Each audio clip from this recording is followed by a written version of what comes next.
Monsoon season শুরু হয়েছে, বৃষ্টি বাদলের দিন।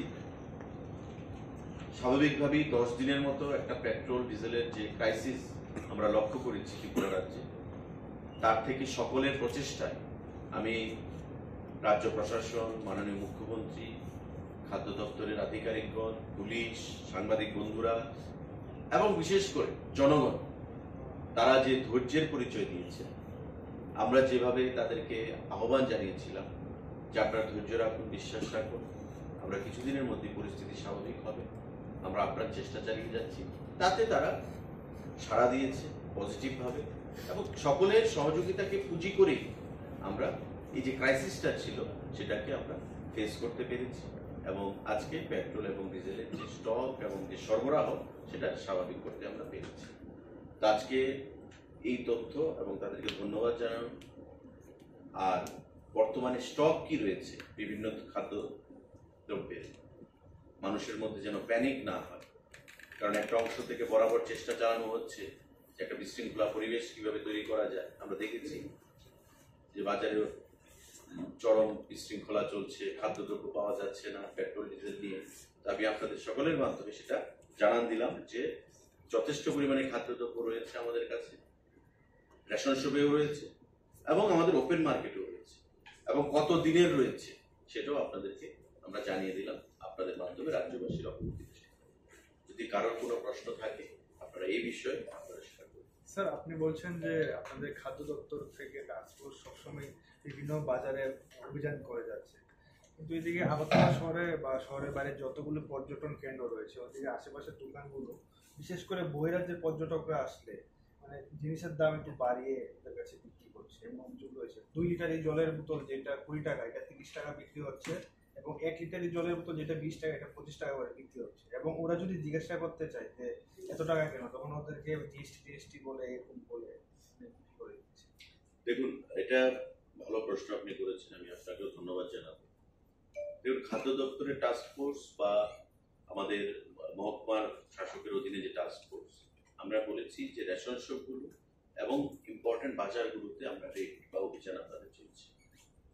টুরিস্ট যে ডেস্টিনেশনগুলো রয়েছে তার আশেপাশের দোকানগুলোতে অনেক সময় সেগুলো করা হয়।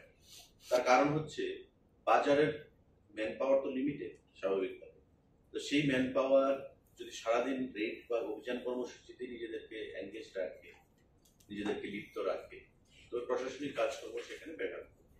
তো স্বাভাবিকভাবেই আপনাদের স্পেসিফিক যদি কোনো কমপ্লেন থাকে সেটা বলবেন এবং আমরা ডাইরেক্টর সাহেবকে আমরা বলবো সে take a note of the same এবং আমরা পরবর্তী সময়ে এসডিএমদেরকেও যারা টাস্ক ফোর্স পরিচালনা করে থাকেন তাদেরকেও আমরা ইনস্ট্রাকশন দেব ডাইরেক্টরেট থেকে, যাতে করে পর্যটন দপ্তরের অধীন যে সমস্ত টুরিস্ট ডেস্টিনেশনগুলো রয়েছে তার আশেপাশে যে দোকানগুলো রয়েছে তাতেও যেন কড়া নজরদারি রাখে। কোথাও মানুষকে ঠকিয়ে, পর্যটকরা আসবে তাদেরকে ঠকিয়ে সুযোগ বুঝে তাদেরকে বেশি চড়া দামে জিনিস বিক্রি করা, এটা কোনোভাবেই বরদাস্ত করা হবে না এবং আমরা সেটা চাই না। কিন্তু আমি পাশাপাশি আরেকটা কথা বলবো আপনাদেরকে, যারা এমন করবে, দোকান থেকে অসাধু যারা ব্যবসায়ীরা, যারা খরিদ্দার যারা রয়েছেন তাদের কাছ থেকে যারা বেশি টাকা নেবে, তারা যেন মানি রিসিপ্ট চায়, বিল, যে আমি 30 টাকা দিলাম তুমি আমাকে বিল দাও, মানি রিসিপ্ট দাও, সেটা যেন চায়। এবং এই ব্যবস্থা মানি রিসিপ্টের মধ্যে দিয়ে আমরা পরবর্তী সময় আইনি ব্যবস্থাও আমরা নিতে পারবো এবং সে দোকানও বন্ধ করে দেওয়া হবে যদি এ ধরনের কোনো ইরেগুলারিটিস পাওয়া যায়।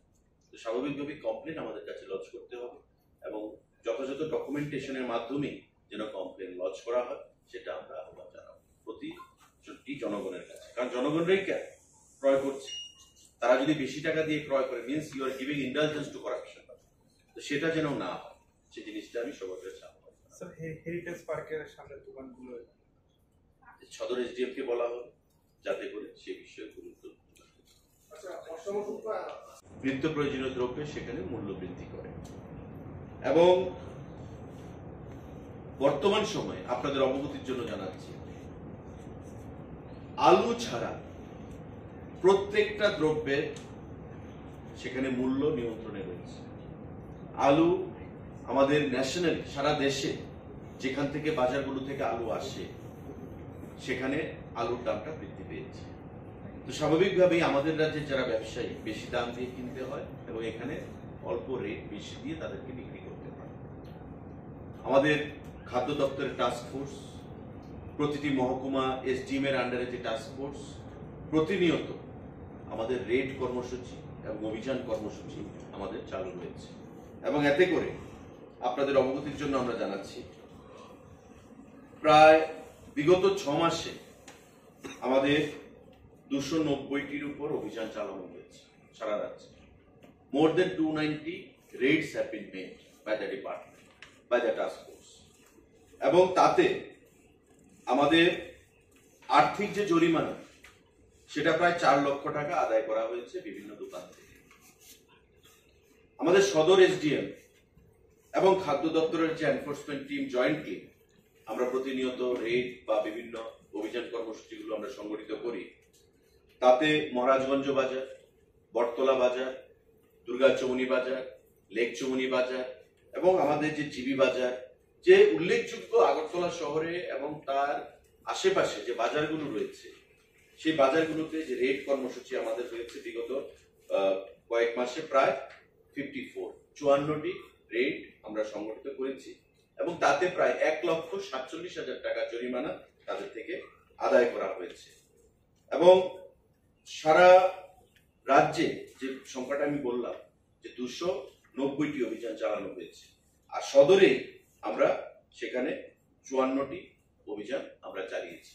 স্বাভাবিকভাবেই জিনিসটা পরিষ্কার হচ্ছে যে আমাদের সদর মহকুমাতে যেখানে 54টি রেড বা অভিযান সম্পন্ন হয়েছে, তার বাইরে আমাদের